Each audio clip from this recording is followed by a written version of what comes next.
नमस्कार साथियों, MR study में आप सभी का स्वागत है। यदि आप सभी वर्दी के दीवाने हैं, आपके रगों में खून नहीं जुनून दौड़ता है, तो जुड़े मेरे साथ और करें अपने सपनों को साकार। ए मंजिल पहाड़ है तो हम भी माझी हैं, जब तक तोड़ेंगे नहीं तब तक छोड़ेंगे नहीं। मन के हारे हार, मन के जीते जीत, मान लिया तो हार, ठान लिया तो जीत अवश्य होगी मेरी साथी। यह video SSC GD special static G के अति महत्वपूर्ण 25 क्वेश्चन का संग्रह है, जो आपके एग्जाम में सीधे टपकने की प्रबल संभावना है।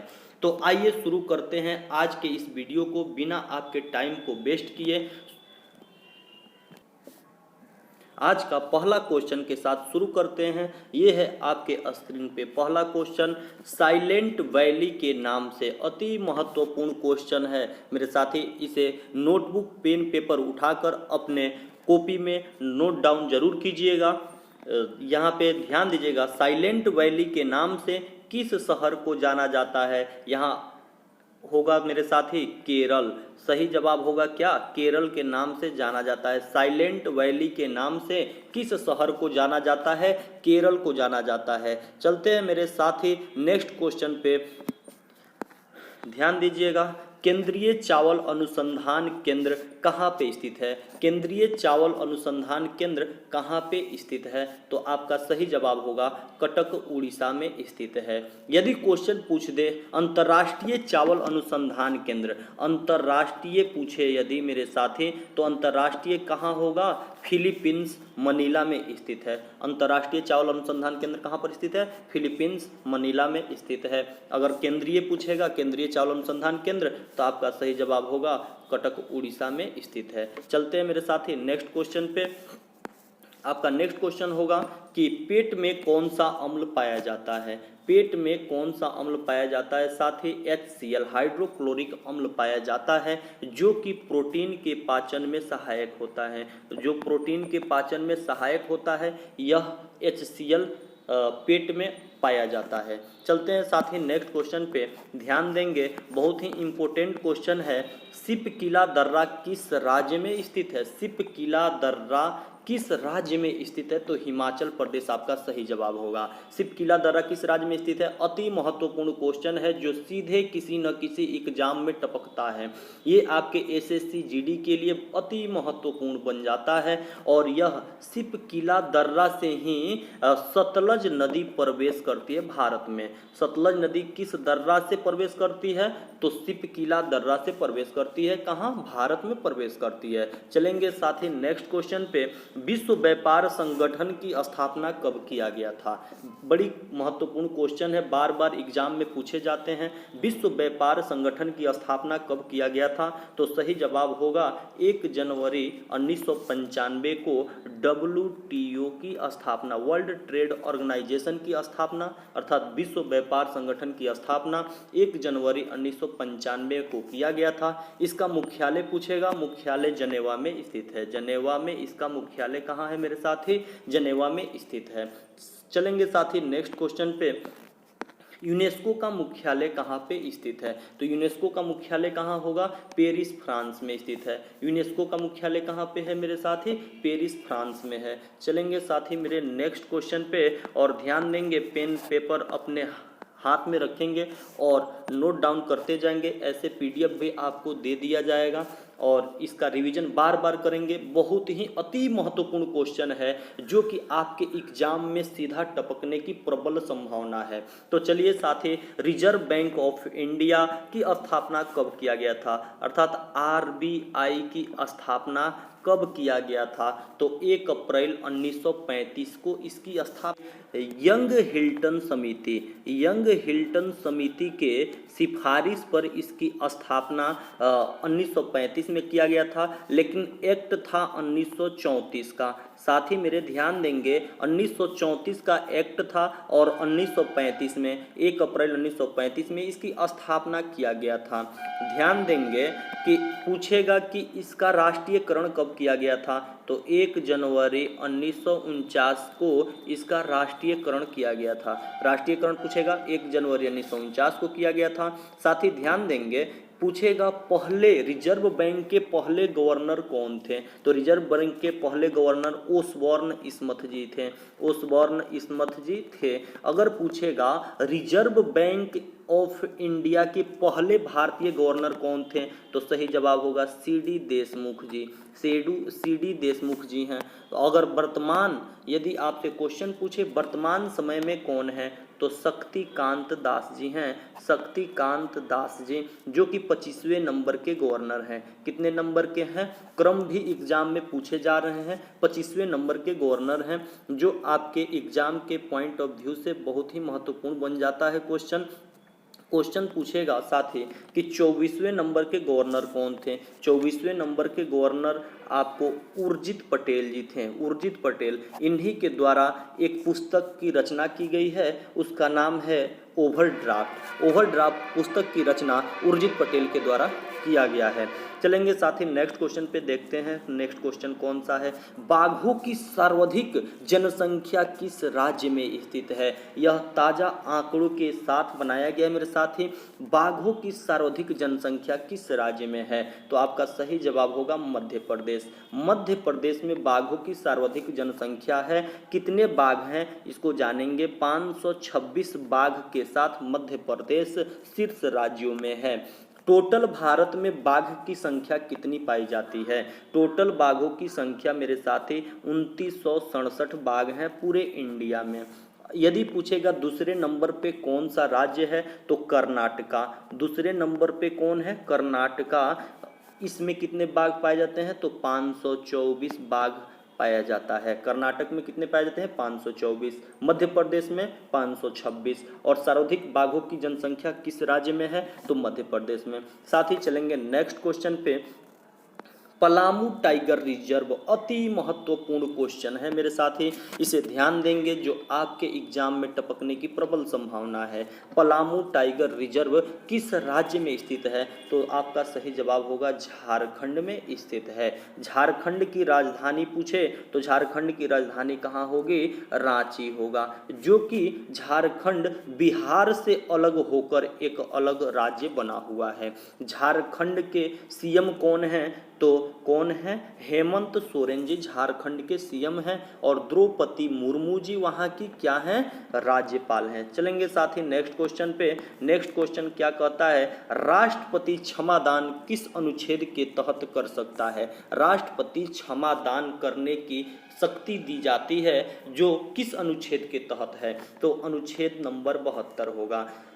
क्वेश्चन पूछेगा साथ ही मेरे, राष्ट्रपति भारत में एक राष्ट्रपति होगा, यह किस अनुच्छेद के तहत कहा गया है, तो अनुच्छेद 52 के तहत कहा गया है। ध्यान रखेंगे साथ ही कि संसद का संबंध किस अनुच्छेद से है, तो 3 अनुच्छेद आप याद रखेंगे। सरला, यह बात ध्यान रखेंगे, सरला। तो संसद 79 में है, 79 में। राज्यसभा कितना में है, 80 में है। लोकसभा कितना में है, तो 81 अर्थात 81 में है। तो राष्ट्रपति क्षमादान किस अनुच्छेद के तहत कर सकता है, अनुच्छेद 72 में करेगा। संसद का संबंध 79 से है, राज्यसभा का संबंध 80 से है, लोकसभा का संबंध 81 से है। चलेंगे साथ ही नेक्स्ट क्वेश्चन पे, देखेंगे क्या है नेक्स्ट क्वेश्चन। भारत में पुर्तगालियों का केंद्र कहाँ था, तो भारत में पुर्तगालियों का केंद्र गोवा में था। भारत में पुर्तगालियों का केंद्र कहाँ था, गोवा में मेरे साथी, गोवा में केंद्र था। सबसे पहले कौन ऐसे पुर्तगाली थे जो भारत में पहुंचे थे, तो वास्को डिगामा। वास्को डिगामा 1498 ईस्वी में भारत के केरल के कालीकट के किनारे पहुंचे थे। उस समय वहां के राजा जमूरेन जी थे। चलिए साथी नेक्स्ट क्वेश्चन पे चलते हैं। नेक्स्ट क्वेश्चन क्या कहता है, राष्ट्रपति अध्यादेश किस अनुच्छेद के तहत जारी करता है। राष्ट्रपति अध्यादेश किस अनुच्छेद के तहत जारी करता है, तो आपका सही जवाब होगा अनुच्छेद 123 के तहत करता है। एक राज्यपाल भी अध्यादेश जारी करता है, तो राज्यपाल किस अनुच्छेद के तहत करता है, तो आपका सही जवाब होगा राज्यपाल 213 के तहत क्षमादान कर सकता है। राज्यपाल क्षमादान किसके तहत, अध्यादेश अध्यादेश जारी करता है 213 के तहत कर सकता है। राज्यपाल अध्यादेश 213, राष्ट्रपति अध्यादेश किस अनुच्छेद के तहत करता है तो 123 के तहत करता है। चलेंगे साथ ही नेक्स्ट क्वेश्चन पे। नेक्स्ट क्वेश्चन क्या कहता है, ध्यान दीजिएगा, संयुक्त बैठक की अध्यक्षता कौन करता है। साथी मेरे, संयुक्त बैठक की अध्यक्षता कौन करता है, बड़ी महत्वपूर्ण क्वेश्चन है जो आपके एग्जाम में टपकता है। संयुक्त बैठक की अध्यक्षता कौन करता है, लोकसभा अध्यक्ष। क्वेश्चन पूछेगा कि संयुक्त बैठक में कौन भाग नहीं लेता है, संयुक्त बैठक में कौन भाग नहीं लेता है तो भारत के उपराष्ट्रपति इसमें भाग नहीं लेता है। और क्वेश्चन पूछेगा संयुक्त बैठक की अध्यक्षता कौन करता है, लोकसभा अध्यक्ष, और किस अनुच्छेद की तहत किया जाता है तो आर्टिकल होगा आपका 108 मतलब 108 होगा। ठीक, चलते हैं साथ ही नेक्स्ट क्वेश्चन पे। नेक्स्ट क्वेश्चन कहता है फॉरवर्ड ब्लॉक की स्थापना कब किया गया था तो फॉरवर्ड ब्लॉक की स्थापना 1939 में सुभाष चंद्र बोस के द्वारा किया गया था। सुभाष चंद्र बोस के द्वारा फॉरवर्ड ब्लॉक की स्थापना 1939 में किया गया था। सुभाष चंद्र बोस के नाम आया है तो जानेंगे साथी, सुभाष चंद्र बोस ने हरिपुरा अधिवेशन की अध्यक्षता, कांग्रेस की अध्यक्षता 1938 में सुभाष चंद्र बोस के द्वारा किया गया था। चलेंगे साथी नेक्स्ट क्वेश्चन पे। जापान के संसद को क्या कहा जाता है, जापान के संसद को क्या कहता है, डायट कहा जाता है। जापान के संसद को डायट कहा जाता है। साथ ही ध्यान देंगे, जापान के संसद को डायट कहा जाता है। यहाँ की मुद्रा क्या है तो मुद्रा जापान का क्या है, एन यहाँ की मुद्रा है। वर्तमान समय में यहाँ के पीएम कौन है तो योशिहिदे सुगा जी हैं। चलते हैं साथ ही नेक्स्ट क्वेश्चन पे। नेक्स्ट क्वेश्चन क्या कहता है, आईसीसी की स्थापना कब किया गया था। आईसीसी की स्थापना कब किया गया था तो 1909 में किया गया था। पूछेगा इसका मुख्यालय कहाँ है तो मुख्यालय इसका कहाँ है, दुबई में है। मुख्यालय इसका मेरे साथी दुबई में वर्तमान समय में है। और इसके अध्यक्ष वर्तमान समय में कौन है तो ग्रेग बर्कले जी हैं। ग्रेग बर्कले जी हैं वर्तमान समय में। इसके अध्यक्ष कौन है, आईसीसी के ग्रेग बर्कले जी। इसकी 1909 में स्थापना होता है, दुबई में इसकी मुख्यालय है। चलेंगे साथ ही नेक्स्ट क्वेश्चन पे देखेंगे, सत्य शोधक समाज की स्थापना किसने किया था तो सत्य शोधक समाज की स्थापना किसके द्वारा किया गया था तो ज्योतिबा फूले के द्वारा किया गया था। सत्य शोधक समाज की स्थापना किसने किया था मेरे साथी, ज्योतिबा फूले महाराष्ट्र में किए थे। चलिए साथी नेक्स्ट क्वेश्चन पे चलते हैं। नेक्स्ट क्वेश्चन कहता है 49 डिग्री समानांतर रेखा किन दो देशों को अलग करती है। 49 डिग्री समानांतर रेखा किन दो देशों को अलग करती है तो यूएसए और कनाडा, अमेरिका और कनाडा को 49 डिग्री समानांतर रेखा अलग करती है। यदि आपसे क्वेश्चन पूछे 38 डिग्री समानांतर रेखा किसे अलग करता है तो नॉर्थ कोरिया और साउथ कोरिया को अलग करता है। नॉर्थ कोरिया और साउथ कोरिया को 38 डिग्री समानांतर रेखा अलग करता है। चलेंगे साथ ही नेक्स्ट क्वेश्चन पे देखेंगे, आपका 19 नंबर क्वेश्चन है, न्यूयॉर्क किस नदी के तट पर स्थित है तो न्यूयॉर्क आपके हडसन नदी के तट पर बसा हुआ है। न्यूयॉर्क किस नदी के तट पर बसा हुआ है, हडसन नदी के तट पर बसा हुआ है। क्वेश्चन पूछेगा वाशिंगटन डीसी किस नदी के तट पर स्थित है तो यह आपको होगा पोटामैक नदी पे स्थित है। पोटामैक नदी पे स्थित है। चलेंगे साथ ही नेक्स्ट क्वेश्चन पे।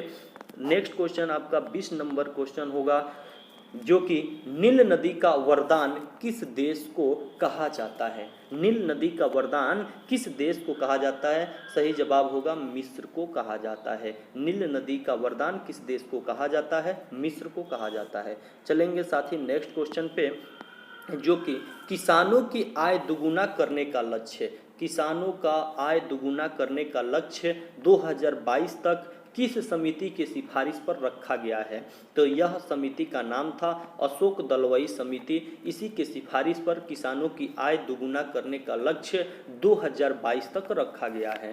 क्वेश्चन पूछेगा मेरे साथी, हर घर नल जल पहुंचाने का लक्ष्य कब तक रखा गया है तो आपका जवाब होगा 2024 तक रखा गया है। हर घर नल जल पहुंचाने का लक्ष्य 2024 तक रखा गया है। साथ ही मेरे ध्यान देंगे, चलते हैं नेक्स्ट क्वेश्चन पे। नेक्स्ट क्वेश्चन आपका होगा, अंतर्राष्ट्रीय सौर गठबंधन का मुख्यालय कहाँ पे है? तो अंतर्राष्ट्रीय सौर गठबंधन का मुख्यालय गुरुग्राम हरियाणा, जो कि भारत में स्थित है। अंतर्राष्ट्रीय सौर गठबंधन का मुख्यालय भारत में स्थित है, गुरुग्राम हरियाणा में।